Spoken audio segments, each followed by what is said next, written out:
शांति।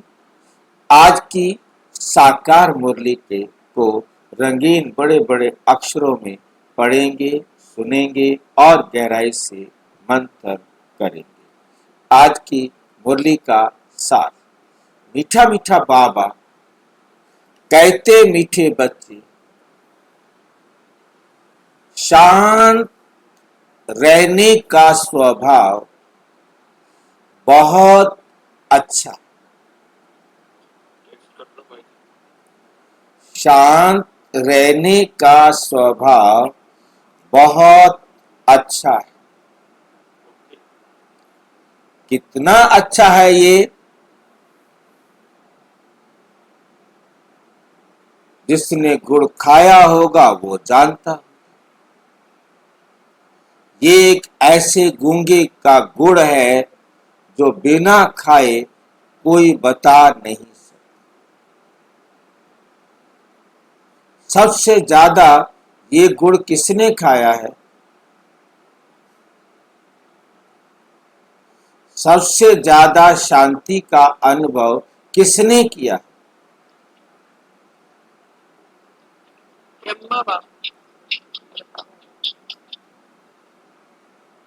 ब्रह्मा बाबा। ब्रह्मा बाबा से भी ज्यादा किसने खाया है ये गुड़?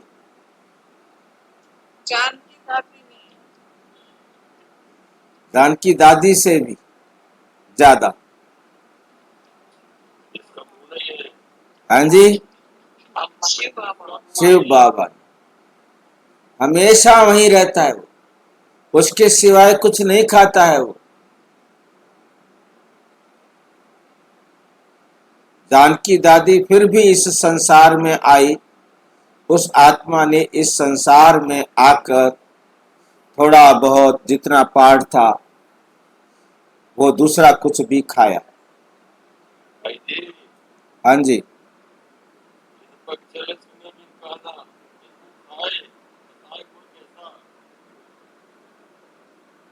थोड़ा सा तेज बोलो।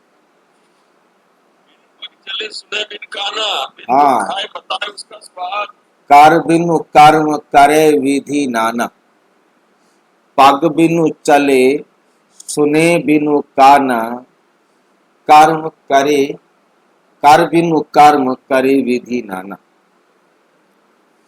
मतलब परमात्मा ही एक ऐसा है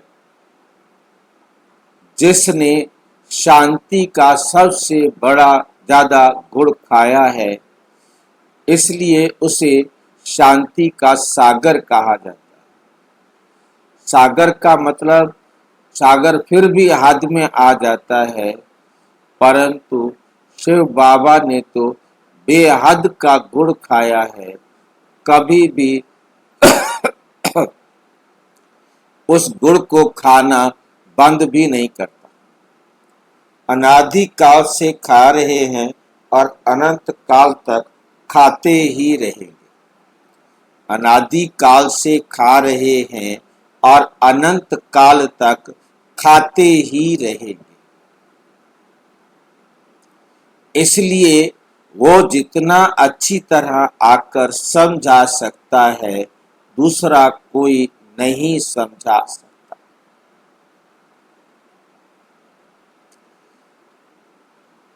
तो शांति। हाँ जी, को खाने की क्या जरूरत है? वो तो हमेशा शांत में ही रहते हैं। हाँ, वो हमेशा शांत में रहते हैं, तभी तो वो आकर समझा सकते हैं कि शांति में कैसे रहा जाता है। तभी वो आके समझा सकते हैं कि शांति में रहा कैसे जाता है। वो जितना पावरफुल समझाते हैं, जितना पावरफुल तरीके से समझ में आता है, उतना पावरफुल तरीके से ना कोई समझा सकता। इसलिए हर कल्प परमात्मा को अपने निश्चित समय पर आकर ये समझाना पड़ता है। शांत रहने का स्वभाव बहुत अच्छा है। सारी दुनिया शांति मांगती है। सारी दुनिया आज इस भाग दौड़ की जिंदगी में इतनी भाग रही है, इतनी भाग रही है, सांस फूला हुआ है उसका। उसके बाद वो चाहता है कि मेरे को शांति मिले। शांति की तलाश में ही वो मंदिर में, मस्जिद में, गुरुद्वारे में, चर्च में, किसी भी सत्संग में, कहीं भी सिर्फ शांति की तलाश में ही जाते और शांत स्वभाव वाले बहुत मीठे लगते। जिनका स्वभाव शांत है तो वो बहुत बहुत मीठे लगते। फालतू बोलने से ना बोलना अच्छा। फालतू बोलने से ना बोलना अच्छा।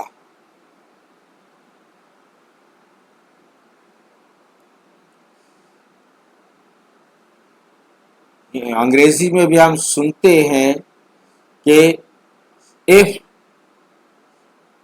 Silence is silver, sorry, speaking is silver, then silence is gold. चुप रहना सोना है। परंतु वैसा चुप रहना नहीं, चुप रहना भी साइलेंस वाला। अब अंदर तो अनेक प्रकार के षड्यंत्र चल रहे हों, वो भी तूफान है, परंतु साइलेंस, शांति वाला साइलेंस जो है वो गोल्ड है, वो महत्वपूर्ण। स्वयं के लिए भी और संबंध संपर्क में आने वालों के लिए। किन बच्चों को सभी प्यार करते हैं, स्वयं को सेफ रखने का साधन क्या है? स्वयं को सेफ रखने का साधन क्या है? जो सभी को बहुत रुचि से, प्यार से सेवा करते हैं, उनको सभी प्यार करते हैं। तुम्हें कभी भी सेवा का अहंकार नहीं आना चाहिए। बाप द्वारा जो ज्ञान की कस्तूरी मिली है, कस्तूरी एक ऐसी सुगंध है रात की रानी की तरह, जो मैंने अनुभव की है। क्योंकि कस्तूरी को तो मैंने अनुभव नहीं किया, परंतु रात की रानी की सुगंध को मैं अनुभव करता।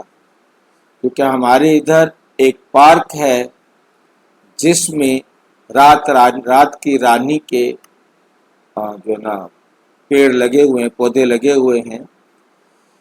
और जब मैं वहां से गुजरता हूँ, इतनी दूर से उस कॉलोनी में घुसते ही, और ये चीज मेरे को नोट करने का अवसर मिला है, चांद नहीं है तो उसकी सुगंध भी नहीं है। उसकी सुगंध केवल तभी होती है जब चांद होता है।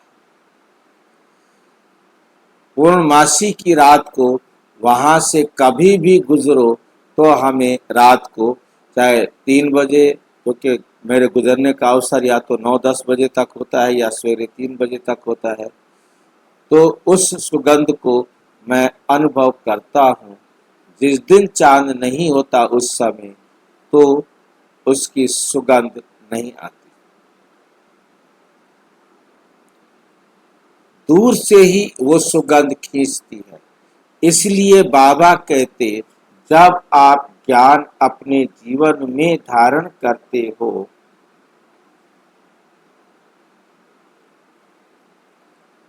तो आपका व्यवहार दूर तक पहुंचता है। आपके परिवार वाले सबसे पहले महसूस करते हैं कि वाकई में आपका व्यवहार बहुत अच्छा है। आपके पड़ोसी महसूस करते हैं आपका व्यवहार बहुत अच्छा है। उनके संबंध संपर्क वालों को पता चलता है उनका व्यवहार बहुत अच्छा है। इस प्रकार से वातावरण बनता है, इनका व्यवहार अच्छा है। ये तो जैसे देवता है, बाकी ऐसा कुछ नहीं कि मेरे से ऐसे किरणें निकल जाएं और दूसरे को महसूस हो कि यह अच्छा है। ये तो निश्चित है कि हमारा एक ऑरा होता है। हमारी जो चेहरे की बनावट है वो भी वैसी होती है जैसे हम अंदर से होते हैं। जो हमें देखकर संबंध संपर्क में आएगा वो जान जाएगा। हाँ जी, चित्त की वृत्तियां तो पर पता चलती है। चित्त और वृत्ति क्योंकि अंदर है ना, जब तक चित्त है, जब तक अंदर है तब तक चित्त है, परंतु जब वो चेहरे पर आ जाती है तो वृत्ति बन जाती तो वो वाइब्रेशन फील होते हैं ना, है। तो वाइब्रेशंस भी तभी होंगे ना जब आपके चेहरे पर आए। आपके अंदर तो सबके प्रति कल्याण की भावना है, परंतु आप अपने चेहरे पर उसे अभिव्यक्ति नहीं देंगे, स्मृति में नहीं होंगे तो फिर नहीं दिखाई देगा। आपके चेहरे पर मान लो किसी कारण से, परिवार के कारण से, किसी भी बात से आपको टेंशन हो रही है, अंदर तो आपके है कल्याण की भावना, परंतु कोई अचानक आपके चेहरे पर कुछ और भाव है तो कोई भी आपको देखेगा वो आपसे उसका अनुभव नहीं कर सके, क्योंकि चेहरा तो प्रेजेंट स्थिति को बताएगा। कोई संपर्क में आएगा तो प्रेजेंट स्थिति से आएगा। अचानक आपके साथ कुछ ऐसा घट गया है जिसके कारण आप डिस्टर्ब हो गए, तो ये खुशबू मेन थे हमारे पास ज्ञान की कस्तूरी। हमारा व्यवहार, हमारा जो अभिव्यक्ति है वो जहाँ तक है वो कस्तूरी, वो खुशबू संबंध संपर्क वाले बताते राजा बहुत अच्छा है, मंत्री बहुत अच्छा है, यहाँ का पंडित बहुत अच्छा है, ये मंदिर बहुत अच्छा है, ब्रह्मा कुमारियां बहुत अच्छी है। कुछ भी बिना कोई व्यवहार में आए जाने चारों तरफ नहीं फैलता। जानकारी देने के लिए कोई ना कोई माध्यम वहां काम कर रहा होता है।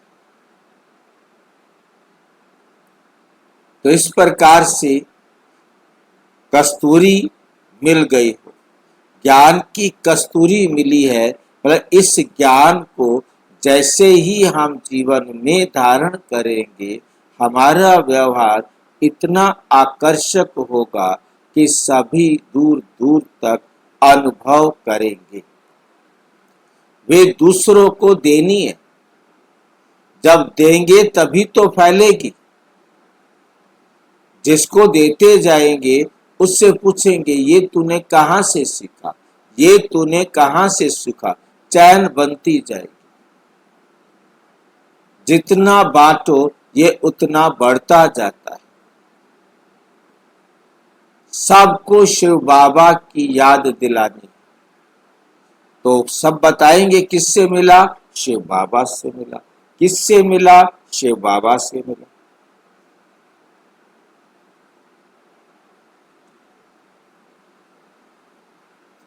इस याद की यात्रा से ही तुम बहुत